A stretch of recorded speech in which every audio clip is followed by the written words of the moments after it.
There is an old story about how hunters trap monkeys. They take a jar with a narrow opening and place food inside. The monkey reaches in, grabs the food, and then discovers something strange. Its hand won't come out, not because the jar is locked, not because the monkey is chained, but because its fist is now too large to pass through the opening. The monkey has only one thing to do to become free: open its hand, let go. Yet many monkeys refuse. The food feels too valuable to abandon, and so they remain trapped. I've always loved this story because it isn't really about monkeys, it's about us. Most of our suffering in life comes from holding on to something that we believe we must absolutely keep: a relationship, an outcome, a future, an identity, an image of who we think we should be. And the tighter we grip, the more trapped we become. Anxiety often begins with a simple misunderstanding. We think that if we worry enough, analyze enough, prepare enough, we can secure the future. So the mind starts working overtime. What if this goes wrong? What if I fail? What if I lose this person? What if something is wrong with me? What if I am making a mistake?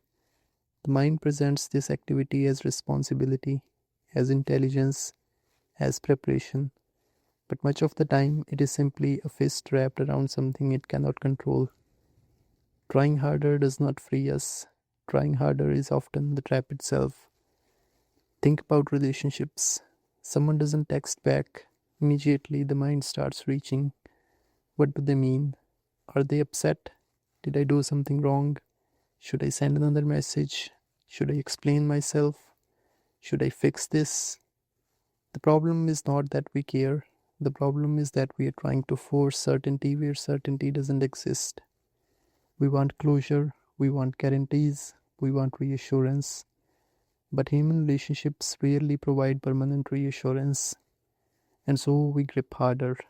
We keep reaching for something that can never be fully possessed. The more tightly we hold, the more anxious we become. Or consider perfectionism. Perfectionism is often mistaken for high standards, but underneath it is usually fear: fear of being judged, fear of failing, fear of not being enough. The perfectionist believes freedom will arrive after everything is done perfectly, after perfect performance, the perfect project, the perfect body, the perfect version of themselves. But the goalpost keeps moving because perfection was never the prize, it was the food in the jar, and every attempt to secure it only deepens the trap. Sometimes the trap shows up in the body. You notice a symptom, a sensation, a pain, a tightness, and now attention becomes glued to it, monitoring, checking, comparing, analyzing, trying to determine whether it is getting better or worse. The irony is that the more we monitor it, the larger it becomes in consciousness. A small sensation becomes the center of our world, not because the sensation grew, but because our grip did. Again, the problem isn't the symptom, the problem is the fist. Even spiritual seeking can become a monkey trap. You experience peace one day, a moment of stillness, a sense of connection, a feeling of being completely alive. And immediately the mind says, how do I keep this? How do I get it back? How do I make this permanent? Now the experience has become the food in the jar. The very thing that brought freedom becomes another object of attachment, another thing to hold, another thing to chase, and the chase itself becomes suffering. The strange thing is that letting go is not something we do by force. You cannot command yourself into surrender. You cannot grip your way into non gripping.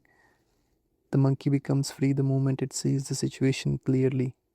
The jar was never locked. Freedom was available the entire time. The trap depended upon one belief: I cannot let this go. The moment that belief dissolves, the hand opens naturally. This doesn't mean becoming passive. It doesn't mean giving up on life. It doesn't mean not caring. The monkey can leave the jar and still go find food elsewhere. He can love someone without trying to control them. You can work hard without becoming attached to outcomes.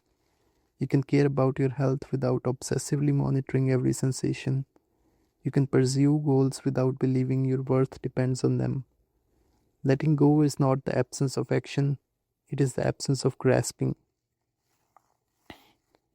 The wisdom traditions of the world have pointed toward this for centuries.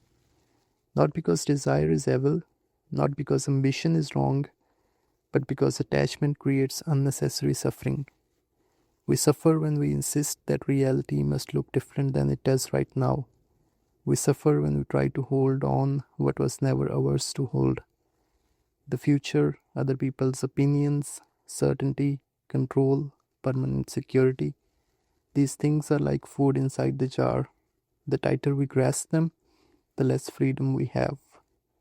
So perhaps the question isn't how do I solve this, or how do I control this, or how do I finally get rid of this anxiety. Perhaps the deeper question is, what am I refusing to release? What am I gripping so tightly that I have mistaken the grip for survival? Because freedom is often closer than we think, not on the other side of more effort, not after one more solution, not after one more round of analysis. Sometimes freedom is simply the opening of a hand and realizing that the door was never locked. You've been free the whole time.